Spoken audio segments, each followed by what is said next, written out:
چلنے لگے ہیں تو اس موقع پر جناب محمد حنفیہ امام کی خدمت میں پہنچے اور انہوں نے فرمایا کہ اے بھائی، میری جان آپ پر قربان ہو جائے، آپ ہمارے نزدیک عزیز ترین شخص، خاندان کی عظیم شخصیت ہے، آپ میرا سہارا ہے، میرے اوپر آپ کی اطاعت واجب ہے، میری آپ سے گزارش ہے کہ جتنا ہو سکے یزید سے دوری اختیار کریں اور سفیروں کے ذریعے سے اپنا پیغام اس تک پہنچائیں، اور سفیروں کے ذریعے سے اپنا پیغام لوگوں تک پہنچائیں اور اپنی بیعت لیں، جیسا کہ امام حسین نے جناب مسلم کو سفیر بنا کے کوفے بھیجا تھا کہ پہلے سفیر جائے، لوگ امام کی بیعت کر لیں، پھر امام جائیں۔ تو سفیروں کو پہلے بھیجیے گا، جب سفیروں کی بیعت کر لیں تو پھر آپ جائیے۔ اگر انہوں نے بیعت کی تو خدا کا شکر، اور اگر مخالفت کی تو اس سے آپ کی عظمت کی کوئی کمی واقع نہیں ہوگی۔ آپ ایسے لوگوں سے پرہیز کریں جو شک میں پڑے ہوئے ہیں، جو حق اور باطل کے فرق کو نہیں جانتے ہیں۔ بہرحال ایک طولانی گفتگو ہے جس میں محمد حنفیہ نے یہ بھی کہا کہ آپ مکے چلے جائیں، اگر وہاں پر بھی امن نہ دیکھیں تو غاروں میں پناہ لیں۔ یہ جناب محمد حنفیہ کی گفتگو تھی۔ اس کے جواب میں امام نے کیا کہا؟ امام حسین نے فرمایا کہ نصیحت اور رہنمائی کا شکریہ، یہ جو آپ نے رہنمائی فرمائی ہے آپ کا شکریہ ہے بھیا، تم نے ہر اعتبار سے اچھی رہنمائی کی۔ اس کے بعد محمد حنفیہ کے چہرے پہ نگاہ ڈالی امام حسین نے اور پھر ایک جملہ ارشاد فرمایا، یا اخی واللہ لو لم یکن فی الدنیا ملجا ولا مأوى لا بیعۃ یزید بن معاویہ ابدا۔ اے بھائی، اگر اس دنیا میں کوئی پناہ گاہ نہ ہو تو بھی حسین ابن علی یزید ابن معاویہ کی بیعت نہیں کرے گا۔ محمد حنفیہ یہ سن کر رونے لگے۔ امام نے ان کو تسلی دی، تشفی دی اور قلم اور کاغذ منگایا اور ایک وصیت نامہ لکھ کے جناب محمد حنفیہ کے حوالے کیا۔ یہ جو وصیت نامہ ہے، بسم اللہ الرحمن الرحیم، ھذا ما اوصى به الحسین بن علی الی اخیہ محمد بن حنفیہ، یہ وصیت نامہ ہے حسین ابن علی کی طرف سے بھائی محمد حنفیہ کے نام۔ حسین اللہ کی وحدانیت اور اس بات کی گواہی دیتا ہے کہ خدا کا کوئی شریک نہیں ہے، اور یہ محمد خدا کے عبد اور اس کے رسول ہیں، اور آپ آئین حق یعنی اسلام خدا کی طرف سے لوگوں کے لیے لائے ہیں، اور یہ کہ بہشت اور دوزخ حق ہے، اور یہ کہ قیامت کے دن کے آنے میں کوئی شک نہیں، اور خدا بند عالم تمام انسانوں کو اس دن دوبارہ زندہ کرے گا۔ میں خود خواہی یا سیر و تفریح کے لیے مدینے سے نہیں نکل رہا ہوں، اور نہ ہی میرے سفر کا مقصد فساد اور ظلم ہے۔ میرے اس سفر کا مقصد امر بالمعروف اور نہی عن المنکر ہے۔ میں چاہتا ہوں کہ اپنے سفر کے دوران امت کے مفاسد کی اصلاح کروں، جو خرابیاں امت میں پیدا ہو گئی ہیں، جو فساد پھیل گیا ہے، اس کی اصلاح کروں، اپنے جد امجد رسول خدا کے آمین اور سنتوں کو زندہ کروں، اور اپنے قدر بزرگوار حضرت علی کا راستہ اور آپ کا طرز عمل اپناؤں۔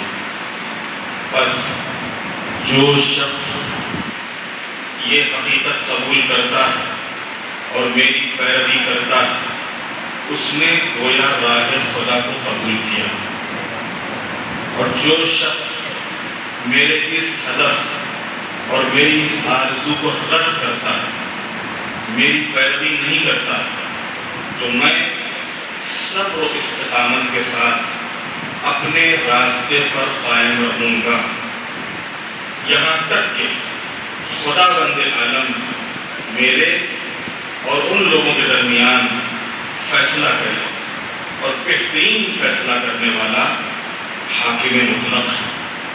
بھائی، یہ میری وصیت تمہارے لیے ہے، اور خداوند عالم سے توفیق کا طلبگار ہوں، اور اسی پر توکل کرتا ہوں، اور اسی کی طرف میری بازگشت ہے۔ اس کے بعد کچھ اور لوگوں سے گفتگو کی گئی امام نے، اور یہ تمام گفتگو کرنے کے بعد پھر امام نے مکے کا ارادہ کیا، اور 3 شعبان کو یعنی شب 4 شعبان کو امام مکے پہنچے، اور شیب علی نامی محلے میں عباس ابن مطلب کے گھر پہ قیام کیا۔ مکے کے افراد سے ملاقات کے لیے، مکے کے افراد جب آپ سے ملاقات کے لیے آئے، جب آپ مکے میں وارد ہوئے تو آپ نے اس آیت کی تلاوت کی، جو آیت جناب موسیٰ نے مدائن کی طرف جاتے وقت تلاوت کی تھی۔ وَلَمَّا تَوَجَّهَ تِلْقَاءَ مَدْيَنَ قَالَ عَسَىٰ رَبِّي أَن يَهْدِيَنِي سَوَاءَ السَّبِيلِ۔ جب جناب موسیٰ مصر سے مدین کی طرف جا رہے تھے، تو مدین کی طرف جاتے وقت موسیٰ جب فرعون کی بڑی طاغوتی ریاست کو چھوڑ کر مدین کی طرف آئے، تو یہ فرما رہے تھے کہ میں امید کرتا ہوں کہ میرا پروردگار میری رہنمائی کرتے ہوئے خیر و بھلائی کی طرف مجھے ہدایت فرمائے گا۔ اب مکے جس وقت امام پہنچے ہیں، تو میں نے آپ کی خدمت میں عرض کیا تھا کہ یزید نے، حاکم شام نے اپنے دور حکومت ہی میں یزید کے لیے بیعت لینی شروع کر دی تھی۔ صرف 3 لوگ تھے جن سے بیعت نہیں لینی تھی، اور باقی پوری مملکت اسلامیہ نے حاکم شام کے ذریعے یزید کی بیعت کی تھی۔ ان 3 لوگوں میں ایک امام حسین، ایک عبداللہ ابن عمر، ایک عبداللہ ابن زبیر۔ اب آپ ذرا ان دونوں کا کردار بھی دیکھ لیں۔ یہ جو عبداللہ ابن عمر تھے اور یہ جو عبداللہ ابن زبیر تھے، میں نے عرض کیا تھا کہ عبداللہ ابن عمر اور عبداللہ ابن زبیر سے بیعت نہ لینے کی وجہ صاف تھی، کیونکہ حاکم شام کو معلوم تھا کہ ان سے کوئی خطرہ نہیں ہے، اور نہ ان کے پاس کوئی ایسی قوت اور طاقت ہے کہ جو ہمارے لیے چیلنج بن سکے۔ نہ ان کے گرد اور اطراف میں ان کے کوئی ایسے عقیدت مند اور محبت کرنے والے ہیں کہ جو جن سے ہمارا سامنا ہو. یہی وجہ ہے کہ یزید کے تخت پر بیٹھتے ہی اور جس وقت امام حسین مکے تشریف لائے ہیں تو ان دونوں کا جو اصلی چہرہ تھا وہ سامنے آ گیا. عبداللہ ابن عمر اور عبداللہ ابن زبیر کا جو اصلی چہرہ تھا یہ سامنے آ گیا. میں اس وجہ سے یہ تاریخ سنا رہا ہوں. تاریخ ایک عبرت ہوتی ہے, تاریخ ایک نصیحت ہوتی ہے, تاریخ ایک آئینہ ہوتی ہے. تاریخ سنانے کا مطلب صرف تاریخ سن کے ایک افسانے کے طور پر, ایک کہانی کے طور پر تھوڑی دیر کے لیے اس سے لذت اٹھا کر گزر جانا مقصد نہیں ہے. خود مولا امیر المومنین کا ایک جملہ ہے. مولا فرماتے ہیں کہ تاریخ پڑھو, تاریخی معلومات حاصل کرو. تاریخی معلومات رکھنے والے کے لیے مولا کا ایک جملہ ہے. مولا فرماتے ہیں کہ ایک شخص ہو سکتا ہے کہ 1000 سال زندہ رہے لیکن اسے کچھ معلوم نہ ہو, اس کی کوئی معلومات نہ ہو. اسی کے مقابلے میں ہو سکتا ہے کہ ایک انسان صرف 25 سال کی عمر رکھتا ہو, 50 سال کی عمر رکھتا ہو, 60 سال کی عمر رکھتا ہو, لیکن اس کے سامنے پوری 1000 سال کی تاریخ ہو. تو اس آدمی کی عمر 25 سال نہیں 1000 سال ہے. کیوں؟ اسے کہ 1000 سال کا تجربہ اس کو کہ تاریخ میں کیسے کیسے لوگ آئے ہیں, تاریخ میں کیا کیا ہوا ہے, اور لوگوں کے کیسے کیسے چہرے ہوتے ہیں, لوگ کیسے حالات سامنے آ کے بدل جاتے ہیں, کس طریقے سے لوگ پھر جاتے ہیں, کس طریقے سے زبان پہ کچھ ہوتا ہے اور دل میں کچھ ہوتا ہے.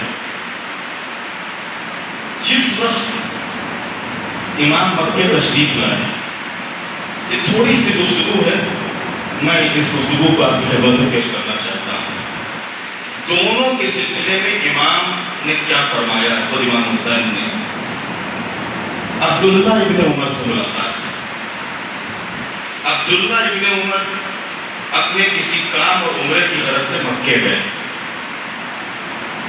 اور وہ امام کی خدمت میں حاضر ہوئے کیونکہ امام مکے آ گئے تھے.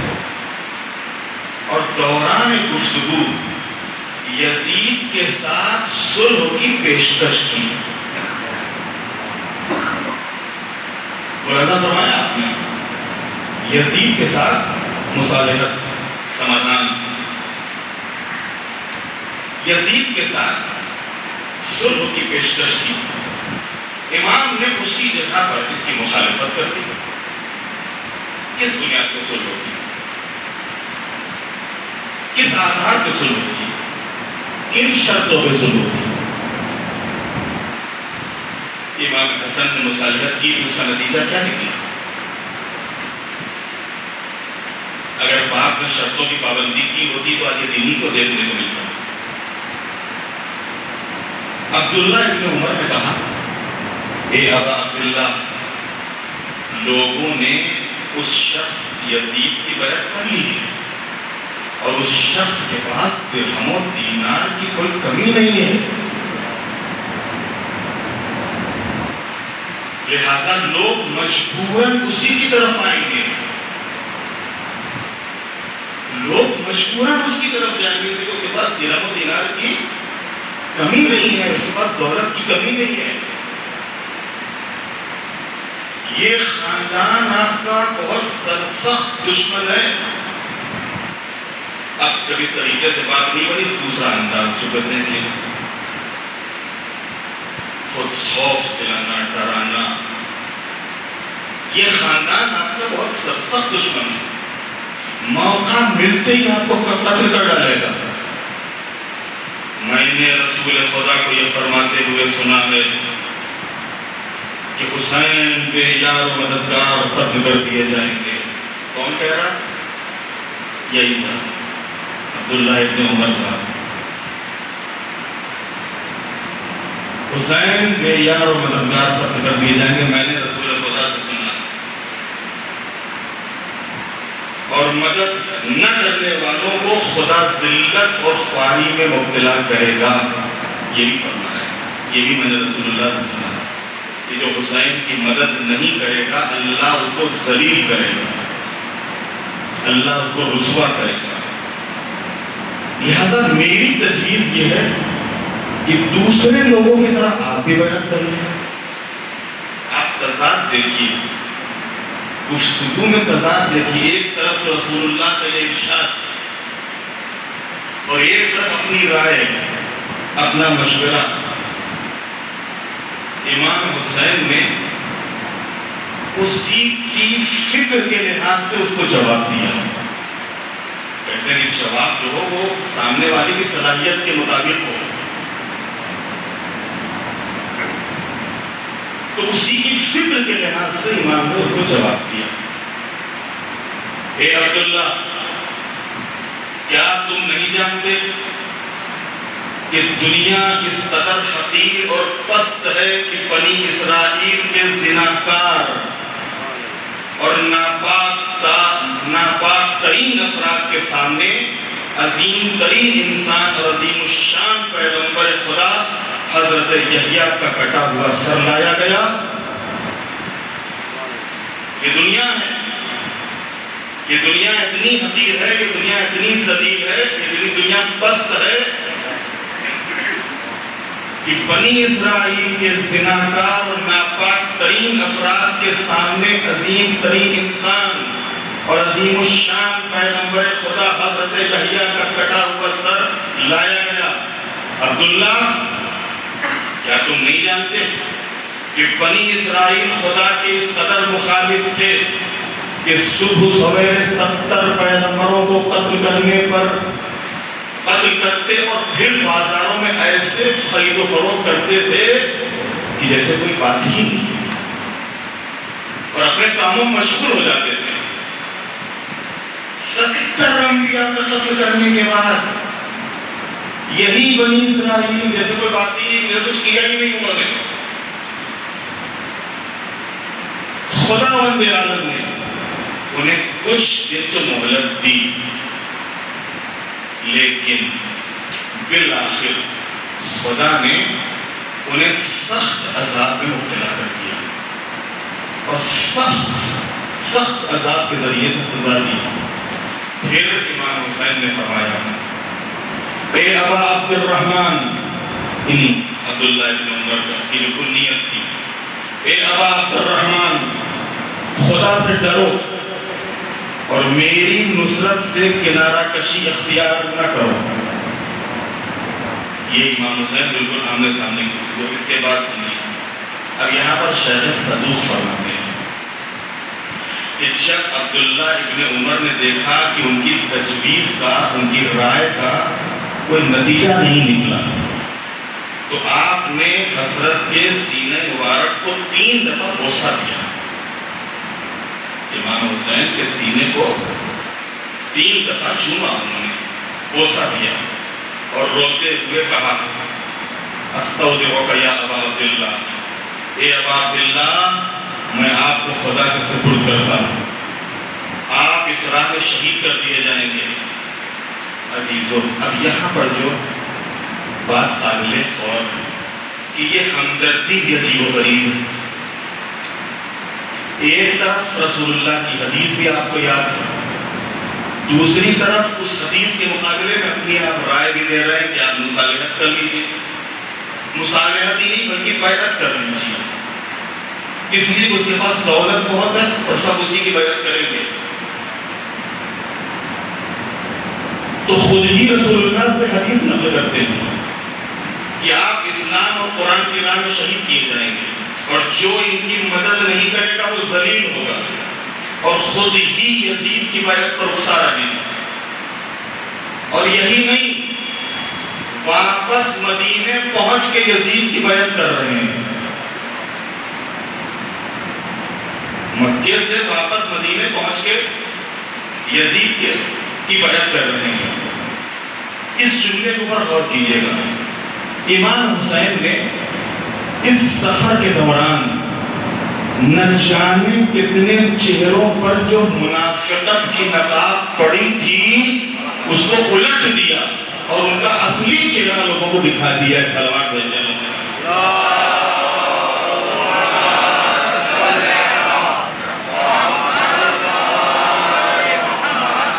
اب آئیے, یہ رسول اللہ نے فرمایا کہ اگر میرے لال کی اور میرے نواسے کی مدد نہیں کرے گا تو ذلیل ہوگا. کیسے یہ ذلیل ہوئے یہ بھی سن لیجیے. جس وقت عبد الملک بن مروان کی حکومت آئی یزید کے بعد, عبد الملک بن مروان, جس وقت عبد الملک بن مروان نے حکومت سنبھالی تو ابن زبیر کی سرکوبی کے لیے حجاج بن یوسف کو اس نے مدینے کی طرف بھیجا. وہ مکے جاتے ہوئے مدینے پہنچے تو عبداللہ ابن عمر رات کو حجاج کی بیعت کے لیے اس کے پاس پہنچ گئے. جب انسان حق سے منہ موڑتا ہے تو اللہ ایسی اس کی نمک رگڑتا ہے. حجاج بن یوسف کی بیعت کرنے کے لیے رات کو اس کے پاس پہنچ گئے اور کہا, اے امیر, سنیے گا, بہت توجہ دیجیے گا. اے امیر, اپنا ہاتھ مجھے دو تاکہ میں خلیفہ کی بیعت کروں. کس کی؟ عبد الملک بن مروان کی. اس نے جانتے کیا کیا؟ سنیے. تو عبداللہ, تو حجاج نے کہا اتنی جلدی کیا ہے,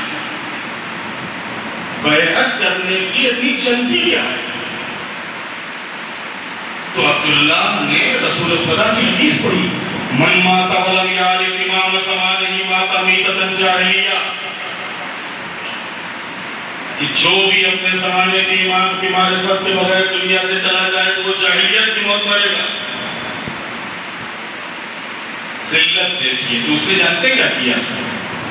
اس نے ہاتھ نہیں بڑھایا, اس نے لحاف سے پیر نکالا.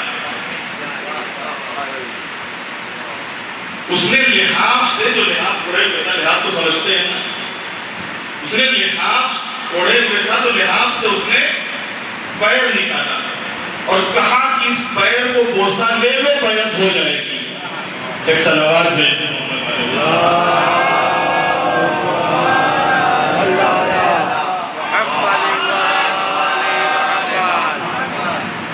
اور اسی کے جملے تھے کہ یہ آج میرے سامنے حجاج کے جملے, یہ آج میرے سامنے حدیث پڑھ رہا ہے جبکہ علی ابن ابی طالب اور حسین ابن علی کے وقت اس حدیث کو بھول بیٹھا تھا.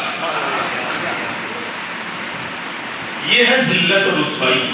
کہ جب انسان حق سے کو چھوڑتا ہے, حق سے منہ موڑتا ہے, تو اللہ کیسے اس کو ذلیل کرتا ہے.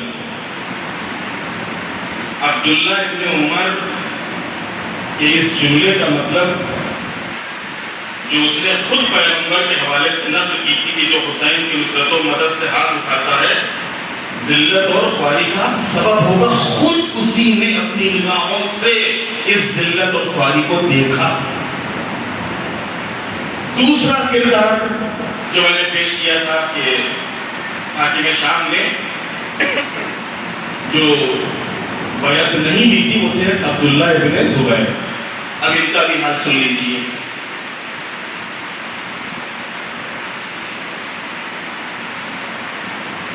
دو رخی باتیں,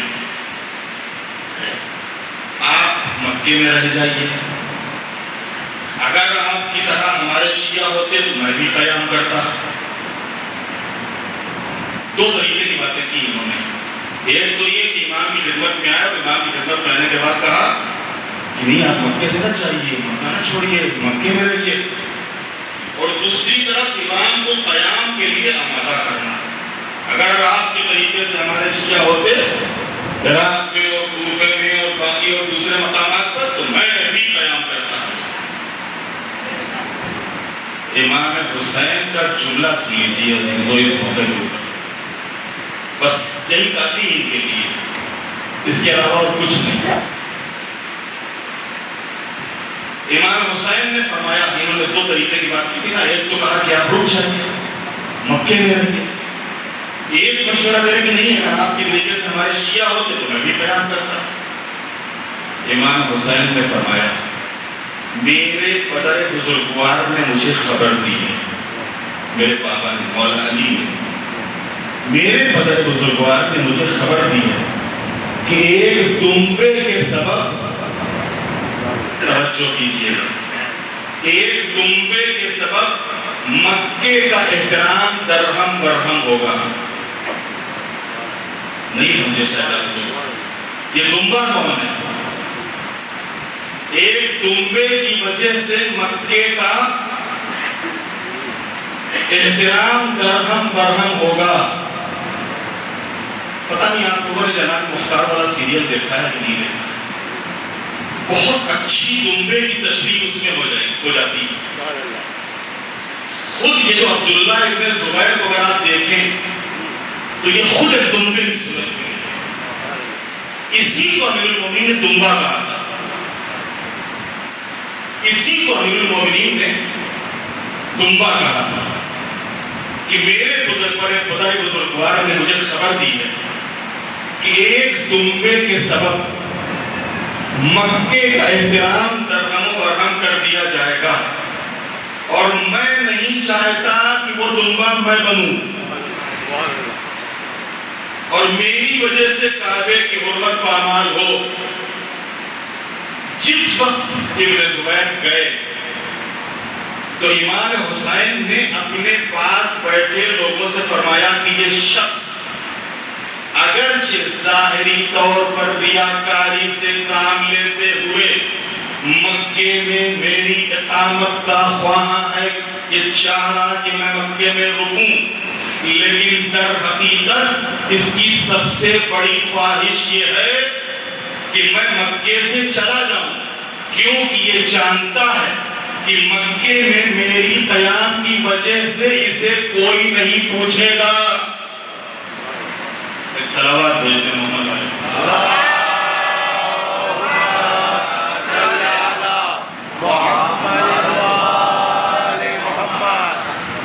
یہ دونوں کردار کلیئر ہو گئے۔ اب امام حسین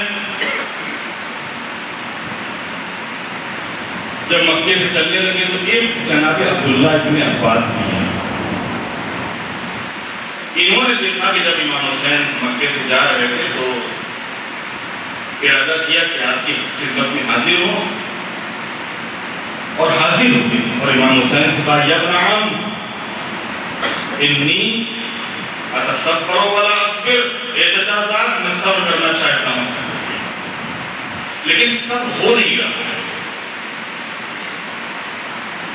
کہ مجھے ڈر ہے کہ جو سفر آپ نے اختیار کیا ہے اس میں آپ شہید ہو جائیں گے اور آپ کی اولاد دشمن کی اسیر ہو جائے، کیونکہ اہل عراق پیمان شکن ہیں، یہ وعدوں کی خلافی توڑنے والے ہیں۔ آپ مکے میں رہیں، اگر کوفہ جانا چاہتے ہیں تو پہلے وہاں سے یزید کے گورنر کو ہٹائیں، تیسرے اگر کوفے نہیں جا سکتے تو آپ یمن چلے جائیں۔ امام حسین نے ان کو جواب دیا ابن عباس کو، یا ابن عم انی واللہ لعالم انک ناصح مشفق، اے چچا صاحب بھائی خدا کی قسم مجھے یقین ہے کہ آپ ناصحانہ انداز میں اور شفقت و مہربانی کے طور پر یہ جملے فرما رہے ہیں، لیکن میں نے پختہ ارادہ کر لیا ہے کہ میں عراق جاؤں گا۔ اسی کے بعد امام نے کوفے والوں کا وہ خط لکھا اور مسلم ابن عقیل کو کوفے روانہ کیا، کیونکہ جناب مسلم ابن عقیل کو جب مکے میں آئے ہیں تو مکے میں آنے کے بعد ہی جناب مسلم ابن عقیل کو روانہ کر دیا تھا، اور یہ ساری جو اب تک کی گفتگو ہو رہی ہے عبداللہ ابن عمر سے، عبداللہ ابن زبیر سے، عبداللہ ابن عباس سے، یا باقی اور جو ملاقاتیں نہیں، مکے پہنچتے ہی یعنی شعبان کے مہینے کی باتیں ہیں، یہ ساری ملاقاتیں شعبان کے مہینے کی ہیں. اور ان تمام گفتگوؤں کے بعد پھر امام نے مکے والوں کے نام پر خط لکھا اور جناب مسلم ابن عقیل کو کوفے کی طرف روانہ کیا. 15 رمضان المبارک سن 60 ہجری کو مکے سے کوفے کی طرف جناب مسلم روانہ ہوئے اور قبر پہلے مدینے آئے. جس وقت امام نے جناب مسلم کو کوفے کے لیے روانہ کیا تو جناب مسلم پہلے مدینے آئے. مدینے میں آنے کے بعد پہلے قبر پیغمبر کی زیارت کی، پھر ائمہ بقی کی زیارت کے لیے جو بقی میں قبور کی خاندان کی ان قبروں کی زیارت کے لیے آپ بقی میں گئے اور خدا حافظی کر کے کوفے کی طرف نکلے. کوفے کے لیے جب جس وقت نکلے ہیں آپ، اسی درمیان کوفے والوں کا جواب بسم اللہ الرحمن الرحیم، آپ لوگوں کا آخری خط حانی اور سعید کے ذریعے ملا. آپ لوگوں نے جو وضاحت کی ہے میں اسے اچھی طرح جانتا ہوں اور سمجھتا ہوں. زیادہ تر خطوط میں آپ کی درخواست یہ تھی کہ ہم امام اور پیشوا نہیں رکھتے، ہماری طرف آپ آئیے تاکہ آپ کے ذریعے خدا بند عالم ہمیں حق کی ہدایت کرے. اس وقت یہ امام حسین کا خط کوفے والوں کے لیے، اس وقت میں اپنے چچا زاد بھائی مسلم ابن عقیل کو میرے خاندان میں میرے نزدیک سب سے زیادہ مورد اعتماد، میرے خاندان میں میرے نزدیک سب سے زیادہ مورد اعتماد جن پر بھروسہ کیا جائے، تمہاری طرف روانہ کر رہا ہوں. اور ان سے کہا ہے کہ وہ آپ کے افکار کو نزدیک سے پرکھیں.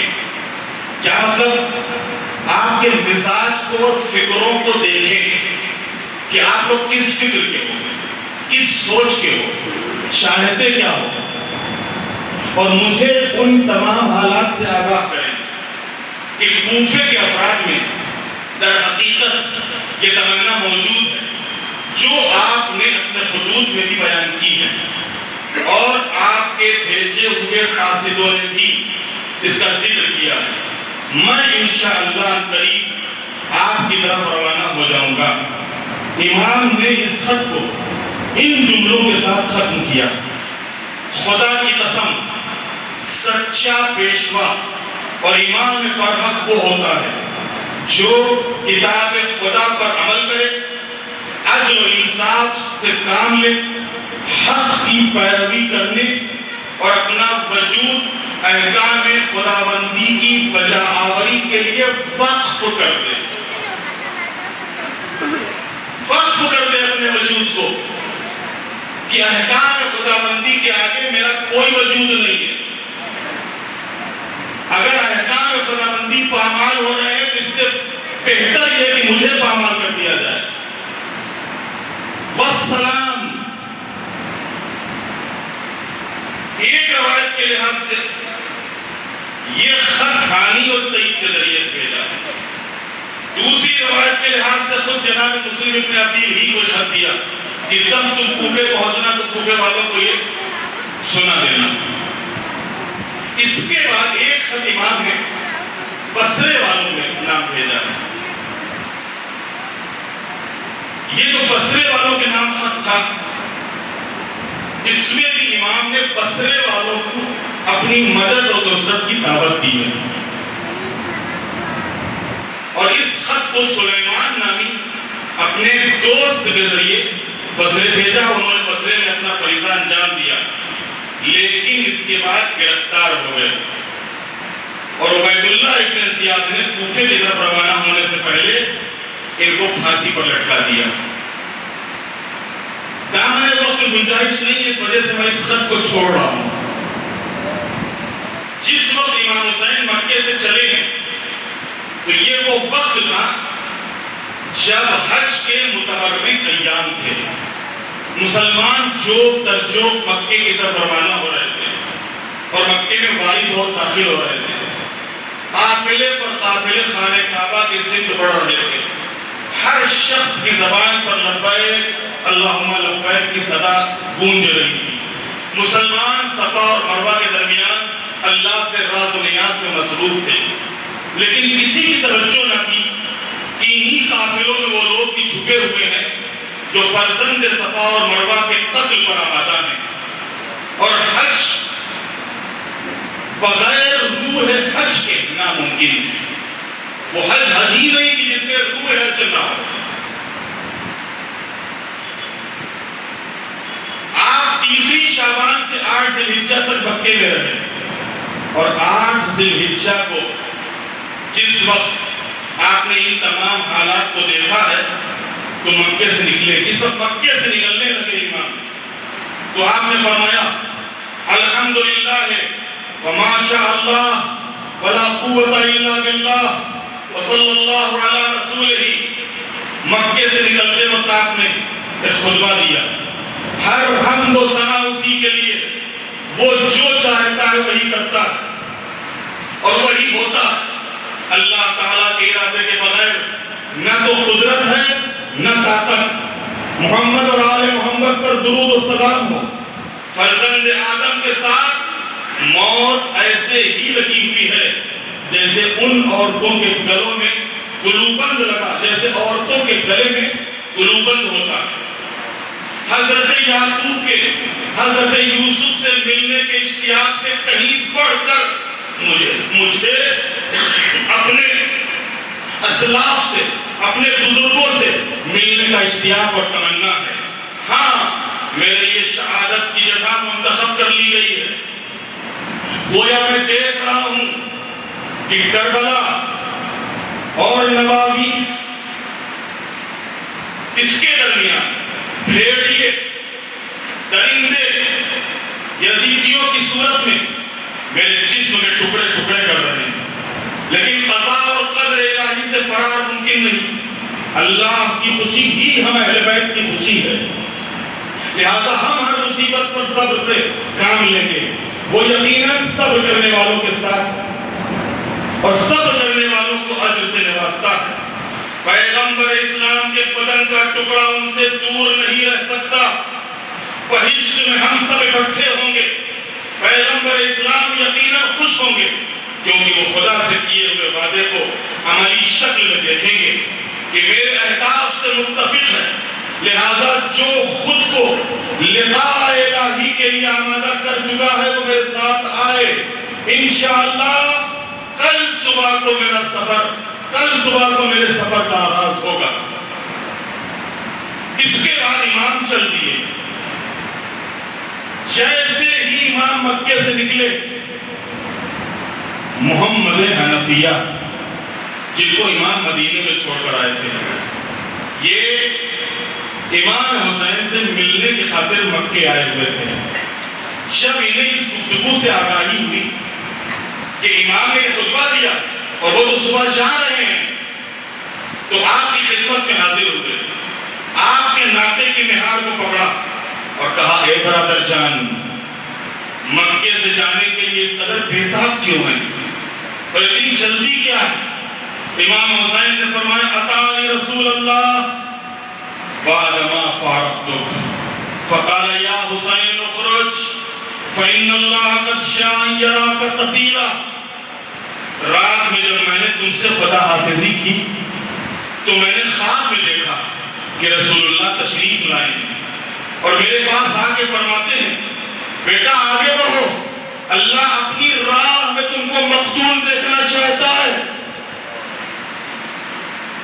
محمد حنفیہ نے کہا انا للہ وانا الیہ راجعون. لیکن میرے بھائی ان خواتین اور بچوں کو اپنے ہمراہ کہاں لیے جا رہے ہو؟ آپ نے فرمایا ان اللہ قد شاء یراہن سبایا. اللہ اپنی راہ میں ان کو اسیر دیکھنا چاہتا ہے. جیسے امام نے جملہ کہا محمد حنفیہ کی آنکھوں سے زار و قطار آنسو. امام پڑھے پہلی منزل امام کی ابتہ تھی، دوسری منزل جو امام کی تھی وہ تنعیم تھی، جہاں سے لوگ احرام باندھتے ہیں مقامی طور پر، تیسری منزل امام کی صفاح تھی، یہاں پر فرستق سے ملاقات ہوئی تھی اور امام نے کوفے والوں کے حالات معلوم کیے تھے، چوتھی منزل وادی عقیق تھی، ایک روایت کے لحاظ سے جناب عبداللہ ابن جعفر طیار اسی مقام پر جناب عون محمد کو لے کے پہنچے تھے کہ بھائی اگر آپ جا رہے ہو تو جاؤ، لیکن میرے بچوں کو اپنے ساتھ لے کے جاؤ، اور اگر کوئی وقت پڑے تو ان بچوں کو قربان کر دینا۔ پانچویں منزل وادی صفرا تھی، چھٹی منزل ذات ارد تھی، ساتویں منزل حاجز،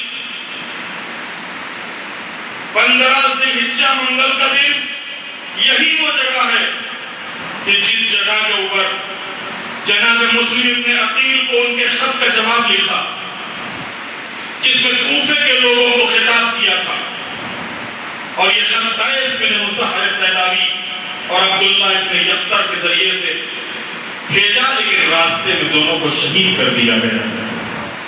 آٹھویں منزل فیل، یہاں پر 16 ذی الحجہ کو حسینی قافلہ رکا۔ 9ویں منزل اجفر تھی، یہاں 17 ذی الحجہ کو امام نے کچھ قیام کیا اور کوفہ نہ جانے کا ارادہ کیا۔ 10ویں منزل خزیمیہ یا خزیمہ تھی، یہاں 18 ذی الحجہ کو آپ پہنچے۔ صبح کے وقت جناب زینب آپ کی خدمت میں آئی اسی جگہ کے اوپر، کہا اے برادر عزیز، میں نے رات میں حاطف غیبی کی آواز کو سنا ہے، الا یا عین فاحتفلی بجہد ومن یبقى علی الشہداء عبادی، آگاہ ہو جاؤ یا کو اپنی پوری تلاش کے ساتھ پر ہو جاؤ، وہ کون سے شہداء ہیں جن کے بعد ان پر رونا ہوگا؟ شہداء وہ گروہ ہیں جو موت کی طرف بڑھ رہے ہیں تاکہ اپنے وعدے کو وفا کر سکیں۔ امام نے فرمایا اختا المغزی هو کائن، اے بہن جو بھی قضاء الہی ہے وہ ہو کے رہے گا۔ 11ویں منزل شقوق، یہاں کو پر امام عراق سے نزدیک ہو گئے تھے اور کچھ کوفے کے لوگوں سے آپ نے ملاقات کی۔ اس کے بعد امام کی سواری آگے بڑھی۔ 13ویں منزل سالریہ تھی، یہی وہ منزل ہے جہاں پر جناب مسلم ابن عقیل کی شہادت کی خبر ملی۔ امام کی سواری آگے بڑھی، منزل سالریہ کے بعد امام منزل عقبہ پر پہنچے۔ منزل عقبہ سے منزل شراف، یہ 26ویں ذی الحجہ سنیچر کا دن تھا، سورج نصف النہار تک پہنچ چکا تھا۔ ناگہاں کسی نے تکبیر کی آواز بلند کی، امام نے وجہ دریافت کی، پتہ چلا کہ نخلستان دیکھ رہا ہوں۔ اصحاب نے کہا خدا کی قسم ہم نے یہاں آج تک کوئی خرمے کا باغ نہیں دیکھا۔ امام نے فرمایا کہ نخلستان میں لشکر ہے جو ہمارا راستہ روکنے کے لیے آ رہا۔ 19ویں منزل ذو حسن تھی، یہی وہ جگہ ہے کہ جہاں پر ہوتا رسالہ امام کی خدمت میں پہنچا۔ اس کے بعد امام آگے بڑھے۔ 20ویں منزل بیضا تھی، یہاں پر امام نے خطبہ دیا۔ 21ویں منزل رحیمہ تھی، یہاں پر ابو حرب نام کی ایک شخص سے ملاقات کی اور اپنا مقصد بیان کیا۔ 22ویں منزل عزیب الحجانات تھی، یہاں پر ترمہ بن عدی سے ملاقات کی۔ نافع بن ہلال بجلیبی، مجمع بن عبداللہ، عمر بن خالد، اور یہ لوگ ترمہ بن عدی کے ساتھ کوفے سے روانہ ہوئے اور امام حسین کی خدمت میں پہنچے۔ اس کے بعد امام کی سواری آگے بڑھی اور امام قطانہ نام کی ایک جگہ کے اوپر پہنچے۔ یہ 23ویں منزل تھی، یہیں کے اوپر عبداللہ ابن حر جوفی سے ملاقات ہوئی۔ جب یہاں تک آپ نے سن لیا ہے تو 5 منٹ آپ کی میں اور لوں گا، آپ یہ کردار بھی سن لیجئے۔ یہ کون تھے؟ عبداللہ بن حر جوفی۔ میں نے عرض کیا دنیا کی تاریخ ایک آئینہ ہے، تاریخ نصیحت ہے، تاریخ عبرت ہے. دیکھو کیسے کیسے لوگ تھے. کہیں جو ان لوگوں میں عادتیں تھیں، خدا نہ خواستہ ہمارے اندر تو وہ عادتیں نہیں ہیں، کہیں ہمارے اندر تو وہ چیزیں اور باتیں نہیں ہیں. پہلے عبداللہ بن حر جوفی، امام نے ان کو بلانے کے لیے، ان کا خیمہ تھوڑی دور پہ لگا ہوا تھا. پہلے حجاج ابن مسروق جو امام کے مؤذن تھے ان کو بھیجا کہ جا کے عبداللہ بن حر جوفی کو میرے پاس لے آؤ. انہوں نے آنے سے انکار کر دیا. اس کے بعد امام خود تشریف لے گئے. امام خود تشریف لے گئے. امام نے فرمایا اے ابن حر، تم نے اپنی زندگی میں بہت بڑے بڑے گناہ کیے ہیں. امام دلوں کے رازوں کو جانتا ہے، امام حالات سے واقف اور باخبر ہوتا ہے. اے ابن حر، تم نے اپنی زندگی میں بہت بڑے بڑے گناہ کیے ہیں، کیا تم نہیں چاہتے ہو کہ توبہ کر لو؟ اتنا اچھا موقع، امام وقت، اور امام وقت کے ذریعے نصیحت، توبہ کی قبولیت کی گارنٹی. بھائی ہم توبہ کرتے کیا گارنٹی ہے کہ اللہ نے قبول کیا کہ نہیں قبول کیا؟ ہم معافی تو مانگتے ہیں، نہیں معلوم کون سی نیت کون سا ارادہ ہماری اس توبہ میں حائل ہو جائے. اور یہاں توبہ کی قبولیت کی گارنٹی دی جا رہی ہے. تم نے بڑے بڑے گناہ کیے ہیں، کیا تم نہیں چاہتے ہو کہ توبہ کر لو اور ان خطاؤں اور گناہوں سے پاک ہو جاؤ؟ عبداللہ ابن حر نے کہا میں کس طرح توبہ کروں؟ امام نے فرمایا اپنے پیغمبر کی بیٹی کے بیٹے کی مدد کر کے. معلوم یہ ہوا کہ توبہ خالی استغفار کرنے کا نام نہیں ہے، توبہ کرنے کا نام نہیں ہے. اگر ایک گنہگار اللہ کی راہ میں قدم اٹھاتا ہے تو اس قدم اٹھانے کے نتیجے میں بھی اللہ اس کے گناہوں کو معاف کر دیتا ہے. یہی وجہ ہے کہ خود مجاہد فی سبیل اللہ کے لیے روایت میں ہے کہ شہید کے خون کا پہلا قطرہ اس کے جسم سے گرتے ہی اللہ اس کے تمام گناہوں کو معاف کر دیتا ہے، اس کے تمام گناہوں کو بخش دیتا ہے. امام نے فرمایا اپنے پیغمبر کی بیٹی کے بیٹے کی مدد کر کے. اس نے کہا کہ میں تو نہیں، لیکن یہ میرا گھوڑا بڑا اچھا ہے، یہ بہت تیز دوڑتا ہے، اور اس کے ذریعے سے میں نے کئی مرحلوں کو طے کیا اور سر کیا. جس وقت اس نے گھوڑے کی پیشکش کی کہ میں تو نہیں، اگر آپ کو مدد کی ضرورت ہے تو میرا گھوڑا لے جاؤ. امام کا جواب سنیے. امام نے فرمایا سن، نہ مجھے تیری ضرورت اور نہ تیرے گھوڑے کی ضرورت، کیونکہ میں تجھ جیسے گمراہ لوگوں سے اپنے لیے مدد نہیں لیتا، لیکن میں تجھے صرف نصیحت کرتا ہوں کہ جہاں تک ہو سکے اپنے کو دور کر لے، اتنا دور چلا جا کہ میرے استغاثے کی آواز تیرے کانوں تک نہ پہنچے، اور میری جنگ کو تو دیکھ نہ سکے. اس لیے کہ خدا کی قسم، اگر ہماری مدد طلب کرنے کی آواز کسی کے کان تک پہنچی اور وہ ہماری مدد کے لیے نہ آئے تو خدا اسے آتش جہنم میں جھونک دے، آتش جہنم میں جھونک دیتا. یہ زمانہ غیبر کا زمانہ ہے. کیا کل اگر اللہ کے دین کو نصرت کی اور مدد کی ضرورت تھی تو کیا آج ضرورت نہیں ہے؟ کل اگر اللہ کے دین کی نصرت اور مدد کے لیے کوئی نہیں اٹھا جبکہ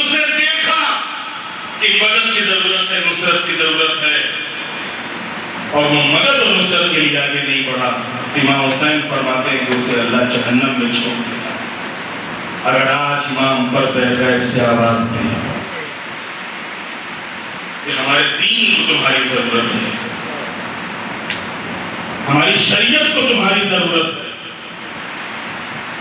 غلط کو غلط, صحیح کو صحیح, حق کو حق, باطل کو باطل, سچ کو سچ, جھوٹ کو جھوٹ, اچھے کو اچھا, برے کو برا کہنے کی عادت ڈالو. اسی میں امام کی خوشنودی ہے, اسی میں امام کی رضا ہے. ورنہ یہ دنیا, اور اس دنیا میں ہے کیا؟ یہ مقام, یہ عہدہ, یہ منصب, یہ دولت, یہ ثروت, یہ اولاد, یہ گھر بار, یہ سب کتنے دن کا ہے؟ سب ختم ہو جائے گا. کربلا میں امام حسین کے سامنے تھے, دولت کے ڈھیر لگا دیے تھے, لیکن کیا دولت کا ہی کام آئی ان کے؟ لیکن جنہوں نے اپنا سب کچھ قربان کر کے امام پہ اپنے کو قربان کر دیا, وہ کل بھی زندہ تھے, آج بھی زندہ, قیامت تک زندہ رہے گے.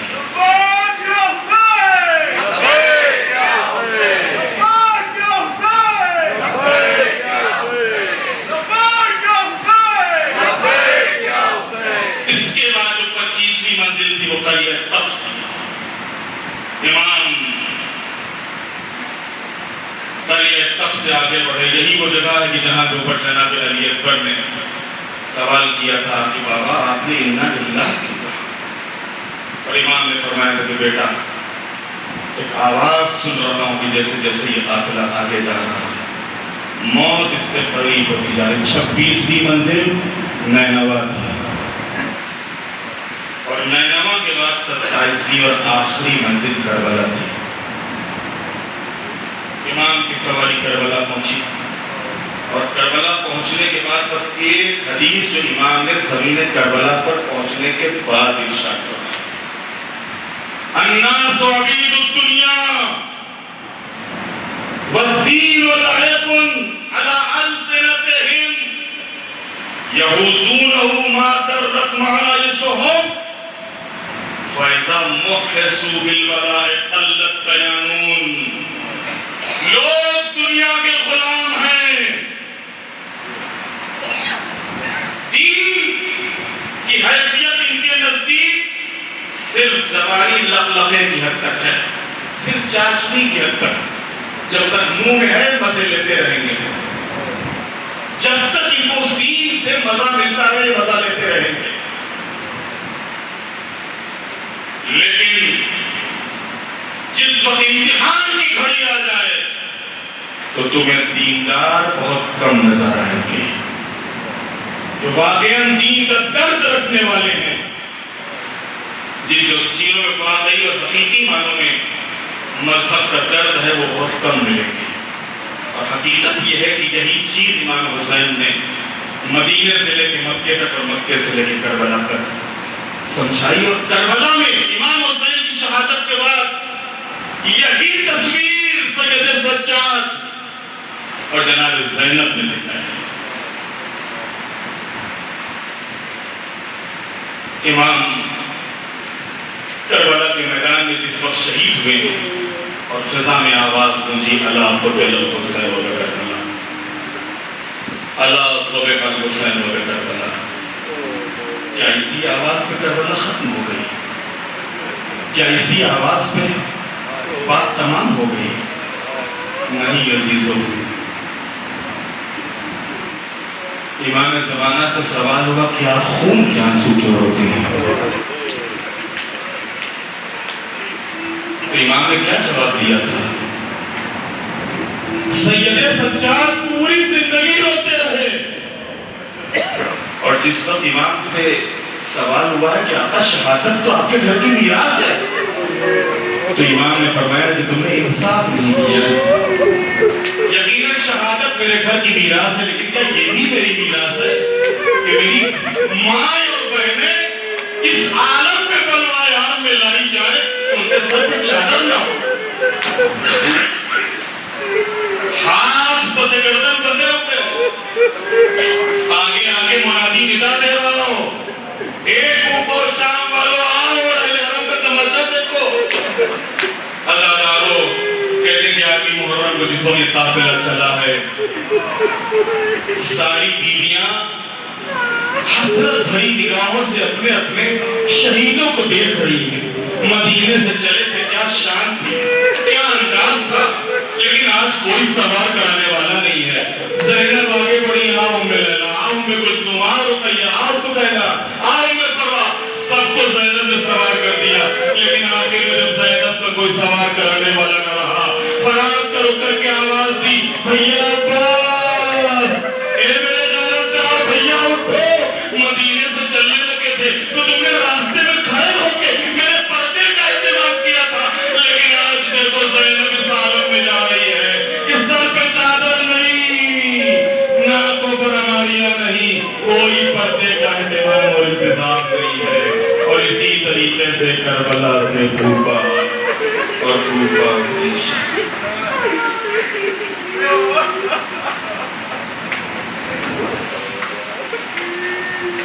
اللہ لعنت اللہ علی القوم الظالمین سيعلم الذين ظلموا أي منقلب ينقلبون بحق الزهراء وأبيها وبعالها وبنيها بار الہ ہمارے ذکر و فبارہ معبود رمضان مبارک کی بس یہ آخری راتیں ہم سب تیرے گنہگار و خطاکار بندے ہیں۔ معبود ہی مظلوموں کے ذکر کے واسطے سے تیری بارگاہ میں دعا ہے معبود ہم سے جو کوتاہیاں ہوئی ہیں، جو غلطیاں ہوئی ہیں، جو گناہ ہوئے ہیں، معبود ان کوتاہیوں، غلطیوں، گناہوں سے درگزر فرما۔ معبود ہم سب کو معاف فرما، ہمارے ان روزوں کو، نمازوں کو، عبادتوں کو اپنی بارگاہ میں قبول فرما۔ بار الہ ہم سے راضی اور خوش ہو جا، ہمارے والدین، اہل و عیال، بھائی بہن، اعزاء اور مومنین سب کو معاف فرما دے۔ بار الہ پرچم اسلام کو سربلند فرما، پرچم کفر و نفاق کو سرنگوں فرما، دشمنان اسلام اور دشمنان تشیع کو ذلیل، خوار اور نیست و نابود فرما۔ امریکہ اور اسرائیل اور آل سعود اور ان کے تمام ہم نواؤں کو خود انہی کی چالوں اور انہی کی مکاریوں میں گرفتار فرما۔ بار الہ مومن مریضوں کو شفا عطا فرما، جو مقروض کے قرضوں کو عطا فرما، جو دنیا سے رخصت ہو چکے ان کی مغفرت فرما۔